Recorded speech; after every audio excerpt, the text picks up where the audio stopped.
Hello বন্ধুরা, রিম্পাস daily blog চ্যানেলে তোমাদের সবাইকে জানাই অনেক অনেক ওয়েলকাম। আশা করি যে যেখান থেকে দেখছো সবাই খুব ভালো আছো। তো দেখো, আজকে আবার 1 মাস পর আমি ডাক্তার দেখাতে গেলাম। তো ভিডিওটা তোমরা দেখতে থাকো।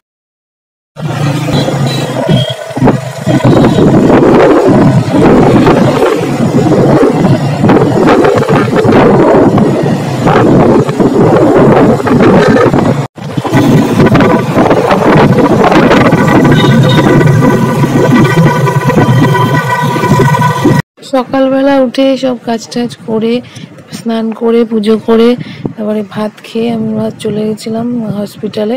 তো ভাত খেয়েছিলাম, আজকে ফেনা ভাত খেয়েছিলাম। সারাদিন লাগবে, ওখানে দেরি হবে, সেই জন্য ফেনা ভাত করেছিল মা। গোবিন্দভোগ চালের ফেনা ভাত, ঘি, আলু সিদ্ধ, কাঁচা লঙ্কা সব দিয়ে খেয়ে গেছিলাম। তো দেখো, ওখানে গিয়ে প্রথমে আমার হাজবেন্ড কার্ডটা করে নিল, মানে টোকনটা করে নিয়েছিল। তো অনেকটা সময় বাকি ছিল, অনেক 61 নম্বরে আমাদের নাম ছিল। তো সেই জন্য কি করবো, বাইরে এসে দেখলাম বাইরে পেয়ারা বসে আছে। তো পেয়ারা মাখা খাওয়ার জন্য চলে গেলাম। তো পেয়ারা মাখা নিয়ে নিচ্ছিলাম ওখান থেকে। অন্যদিন পাঁপড়ওয়ালা বসে, তো পাঁপড় খাই। তো আজকে পাঁপড় ছিল না, পাঁপড়ওয়ালা ছিল না, পেয়ারা ছিল। তো সেই জন্য পেয়ারাওয়ালার কাছ থেকে পেয়ারা মাখা কিনছিলাম। তো তোমরা কারা কারা পেয়ারা মাখা খেতে ভালোবাসো আমার মতন, অবশ্যই আমাকে কমেন্ট করে জানিও। তো দেখো, পেয়ারা কাকুটা আমি ভিডিও করছিলাম, বলছিল যে তোমার ফোনে লাইট জ্বলছে। তখন আমার হাজবেন্ড বলছে আপনার ভিডিও বানাচ্ছে, এটা পেয়ারা মাখা করছেন, সেইটা ভিডিওটা তুলছে। তো সেটা বলছিল আর হাসছিল, সেই জন্য। তো এখানে পেয়ারা মাখা নিয়ে তারপরে আমরা চলে গেলাম, ওখানে বসলাম বাইরে, বসে ওখানে পেয়ারা মাখা খাচ্ছিলাম। আমি বাইরে গিয়ে ভিডিও করি বলে আমার হাজবেন্ডের খুব লজ্জা লাগে। তো কি করব, কিন্তু তোমাদেরকে দেখানোর জন্য আমাকে করতেই হয়, যেহেতু এখন তোমরা আমার ফ্যামিলি, তোমাদের সঙ্গে সব কিছু শেয়ার করি, সেই জন্য আমি ভিডিওগুলো করি। হ্যাঁ, তো আমার হাজবেন্ডের খুব লজ্জা লাগে, কিন্তু কি করব, তাও করি। ওই জন্য অন্যদিন এর থেকে আগে যাই, কিন্তু আজকে একটু লেট হয়ে গেছিলো, পুজো টুজো করে গেছিলাম চান করে, সেই জন্য লেট হয়ে গেছিলো। আজকে যখন হসপিটালে পৌঁছেছিলাম তখন বাজে 10:30। কিন্তু আমাদের কপাল ভালো যে আজকে একটু ফাঁকা ফাঁকা ছিল, মানে যেখানে টোকেন করতে হয় সেখানেও লাইন কম ছিল, আর পেশেন্টও মানে যারা দেখাবে তারাও কমই ছিল। সেই জন্য আজকে তাড়াতাড়ি 61-এ নাম হয়েছে। না হলে অন্য দিন এর থেকে আগে গিয়েও আমাদের এর পরে টোকন হয়, মানে 75, 80, 90 এরকম নম্বরের নাম থাকে আগে গিয়েও। কিন্তু আজকে লাকটা ভালো ছিল, সেই জন্য তাড়াতাড়ি, মানে দেরি করে গিয়েও, তাড়াতাড়ি না দেরি করে গিয়েও আমরা তাড়াতাড়ি পেয়ে গেছি। তো তো দেখো, পেয়ারা কাকুটা কাসুন্দি দিয়ে, টমেটো সস দিয়ে, লঙ্কা বাটা দিয়ে ভালো করে পেয়ারা মেখে দিল, আমি সেটা নিয়ে গেলাম। তো আমার হাজবেন্ড খায়নি, ও তো এসব খায় না, ওর ভালো লাগেনি, আমি খেয়েছি। ওখানে বসে খেয়েছিলাম, আর বাইরে খুবই গরম লাগছিল, সেজন্য ভিতরে তো অনেক লোক ছিল, ওখানে বসে খাওয়া সবার সামনে খেতে কেমন লাগে, সেই জন্য বাইরে ওখানে যে মানে এখানে এই যে টিনটা দেওয়া উপরে ছাউনি মতন করা আছে, বসার জায়গা আছে একটা, সেখানে বসেই খাচ্ছিলাম।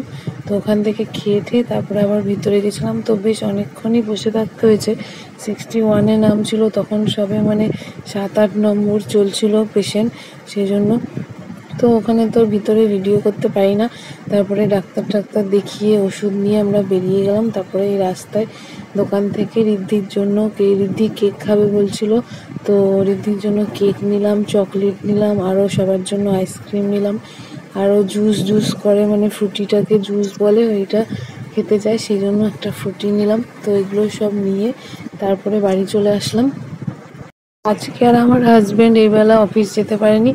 এখানে আমাদের জগন্নাথ মন্দির আছে, ওখানে স্নান যাত্রা ছিল আজকে, জগন্নাথ ঠাকুরের স্নান যাত্রা ছিল, সেখানে মানে ঠাকুরের ভোগ দেবে। তো আমি অনেক দিন ধরে আমার ঠাকুরের ভোগ খেতে খুব ইচ্ছে করছিল, তো আমি ওকে বলেছিলাম, সেই জন্য ও সকালবেলা ওখানে টিফিন কারি দিয়ে এসেছিলো। তো আমাকে বাড়িতে নামিয়ে দিয়ে ও সেটাই আনতে চলে গেছিলো। আর ততক্ষণে আমি বাড়িতে গিয়ে ফ্রেশ হয়ে তারপরে ঋদ্ধির খাওয়ার টাইম হয়ে গেছিলো, তো সেই জন্য ওকে খাওয়াতে বসে গেছিলাম। আর বাড়িতে গিয়েই দেখো, ওকে দিয়েছি ফ্রুটিটা, ও মানে মাজা ছিল, মাজাটা ও সেই স্ট্রটাকে চিবিয়ে চিবিয়ে এমন করে দিয়েছে যে ওটার থেকে আর যাচ্ছিলই না, ওই জন্য ওটাকে বার করে এমনি করে খাচ্ছিল। আর দেখো, স্ট্র দিয়ে যাচ্ছে না বলে এমনি আমি বলছিলাম পিয়ে খেতে মুখে লাগিয়ে, ওই জন্য ওরকম করে খাচ্ছিল। তো তারপরে ওকে খাওয়াতে বসেছিলাম ভাত। তো তারপরে আমার বর যে মানে প্রসাদটা নিয়ে এসেছিলো সেটাই মা খুলে সবাইকে একটু একটু করে ভাগ করে দিল। কেউ অত বেশি খায়নি। আমার যেহেতু খুব কদিন ধরে ঠাকুরের ভোগ মানে খিচুড়ি খেতে ইচ্ছা করছিল, সেই জন্য আমি বেশিটা খেয়েছি। তো দেখো এর মধ্যে খিচুড়ি, তরকারি, বেগুন ভাজা, পায়েস সব কিছু দিয়েছিল। আর যেহেতু জায়গা নিয়ে যায়নি, ওই জন্য ওই ঠোঙার মধ্যে বোঁদে আর পোলাও মিশিয়ে মানে ওর মধ্যে একসাথে দিয়ে দিয়েছে। তো যাই হোক এগুলোই প্রসাদ দিয়েছিলো। তো রিদ্ধি তো অত খেতে পারে না, ও পায়েস খাবে বলছিল, ওকে একটু পায়েস খাওয়ালাম আর একটু সামান্য খিচুড়ি খাওয়ালাম। আর সবাই একটু একটু করে খিচুড়ি মুখে দিয়েছে। আর দেখো রিদ্ধির জন্য পাঁপড় নিয়ে এসেছিলাম। লাস্টে বললাম আগে পাঁপড়ওয়ালাটা বসেনি, লাস্টে পাঁপড়ওয়ালা এসেছিলো একটা। আসার সময় যখন বাড়ি আসছিলাম তখন দেখতে পেয়েছি, তাই জন্য ওখান থেকে পাঁপড় নিয়ে এসেছিলাম। তো সেই পাঁপড় ভাজা দিয়ে আর মা ডাল, আলু পোস্ত আর পটল ভাজা করেছিল, সেইগুলো দিয়ে ভাত খাওয়াচ্ছিলাম। আর একটু সামান্য পোলাও দিয়েছি মুখে, আর একটু খিচুড়ি দিয়েছি, আর একটু পায়েস দিয়েছি, এরকম করে ওকে খাইয়েছি। তা আমি ঠাকুরের ভোগ খিচুড়ি খেতে আমার খুবই ভালো লাগে। মানে অনেক দিন ধরেই আমার ইচ্ছে হচ্ছিলো, এর আগেও যে আমরা মানে ভারত সেবাশ্রম থেকে দীক্ষা নিয়েছি, ওখানে তো প্রত্যেক পূর্ণিমাতে ঠাকুরকে ভোগ দেয় গুরুদেবকে, তো ওখান থেকে একবার গিয়ে নিয়ে এসেছিলাম। আর তারপরে এর আগের বার তো আমি যেতে পারিনি, আমার হাজব্যান্ড গেছিলো, তো তখন অনেক ভিড় ছিল বলে বাড়িতে দেয়নি, একটু একটু দিয়েছিল। তো আমি তখন থেকেই আমার খুব মানে খাওয়ার ইচ্ছা হচ্ছিলো ঠাকুরের ভোগ। মানে ঘরে যদি ঠাকুর মানে খিচুড়ি রান্না করে খাই, তাও মানে ওরকম টেস্ট হয় না যেরকম ঠাকুরের ভোগে হয়। তো সেটাই খাওয়ার খুব ইচ্ছা হচ্ছিলো, ওই জন্য আমার বরকে বলে রেখেছিলাম, তাই জন্য গিয়ে নিয়ে এসেছিলো। যেহেতু এখানে জগন্নাথ মন্দির থেকে নিয়ে এসছে, সেই জন্য আর ওইখানে ভারত সেবাশ্রমে আর যায়নি। তো সেটাই আজকে খেয়েছি, আজকে আর ভাত খাইনি। তো ঋদ্ধিকে এরকম খাইয়ে দিয়ে তারপরে আমি ওটা খেয়েছি। আর ওই যে সবাইকে মা পায়েস দিচ্ছিলো বলে ও পায়েস খেতে চাইছিলো, তাই জন্য ওকেও মা একটু খাইয়ে দিল, আর বাদ বাকিটা আমাকে দিয়েছিলো ঋদ্ধিকে খাওয়ানোর জন্য। আমি তো অত পায়েস মিষ্টি ভালোবাসি না, তো পায়েসটা ওকে খাইয়ে দিয়েছিলাম। আর খিচুড়ি আর তরকারি আর বেগুন ভাজা ছিল, মা ঘরে পটল ভাজা করেছিল, পোস্ত, এগুলো দিয়ে সবগুলো আমি খেলাম। মানে আগে ঋদ্ধি খাওয়া হয়ে গেলে তারপরে আমি খেয়ে নিয়েছিলাম। আজকে অনেক কিছু জিনিসই নিয়ে এসেছি, আইসক্রিম, চকলেট, তারপরে ও কেক খাবে বলছিল, কেক তো সমানে আইসক্রিম খাবি বলছিল। আর এই পাঁপড়টাও এত ভালোবাসে, ভাত তরকারি সব ছেড়ে খালি বারবার পাঁপড় খেতে যাচ্ছে। মানে আমি দেওয়ার আগেই থালার থেকে উঠিয়ে পাঁপড় খেয়ে নিচ্ছিল। তো যাই হোক আইসক্রিমটা তো তখন দিইনি, মানে আমি বললাম ভাত টাত খেয়ে তারপরে আইসক্রিম খাবি, তো তখন ভাত খেয়ে উঠে তারপরে সবাই আইসক্রিমটা খেয়ে নিলাম।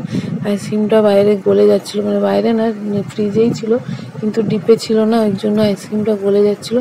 তাই জন্য সবাই মিলে আইসক্রিমটা খেয়ে নিলাম। আর ওকে দেখো আইসক্রিম খেতে গিয়ে নাকে মুখে সব লাগিয়ে দিয়েছে।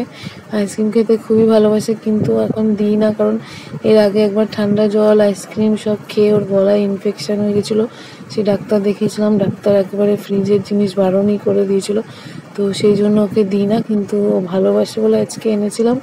আর আইসক্রিমটা মানে বেশিক্ষণ রাখিনি ফ্রিজে, ওই জন্য নর্মাল টেম্পারেচার করে তারপরে দিয়েছি। আর দেখো কেমন করে ঠোঁটে মুখে সব লাগিয়ে খাচ্ছে। তো যাই হোক তারপরে আমিও আইসক্রিমটা খেয়ে নিলাম, সবাই খেয়ে নিয়েছিল, খালি মার তখনও খাওয়া হয়নি, মা বললো পরে খাবে। তো আজকের ভিডিওটা এতটুকুই। ভালো লাগলে তোমরা অবশ্যই লাইক, কমেন্ট, শেয়ার করে দিও, আর চ্যানেলটা সাবস্ক্রাইব করে আমার পাশে থেকো। সবাই ভালো থেকো।